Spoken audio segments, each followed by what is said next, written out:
बेथ' जोंनि मोनसे जारिमिनारि सान खारन गाबोन ग्रिनफिल्ड बिटिसि ग्रिनफिल्डआव बिथाङा नुजाफैगोन 1:30 बाजियाव बिथांखौ वेलकाम खालामनो थाखाय जोंनि बिटिसिनि गासैबो जाथि बिभिन्न जाथि जनगोष्ठीफ्रा दिनै ज' जानानै गोबां मानसि जेरै जों एक्सपेक्ट खालामदों बेनिफ्राय बांसिन मानसि नुजानो थाखाय जों थियारि आरो बेनि थाखाय एखे खामानि मावगासिनो दं आरो मावनाया दिनै जोबसिगोन।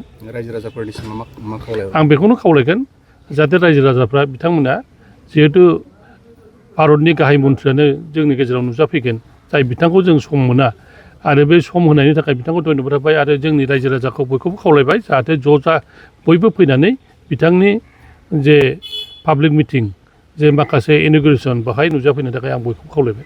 बिटिसि हालामनि थाखाय माबाफोर मोजां जर'खा मोजां रादाब फोसावलांगोननि आसा दं? निस्सय होलांगोन मानसि गिदिराथ' ओरैनो फैया माबा मोनसेथ' होखागोन गाबोन नुसिगोन आरो 1:30 बाजियाव नोंथांमोना नुसिगोन आरो नोंथांमोना प्रसार खालामनो हागोन।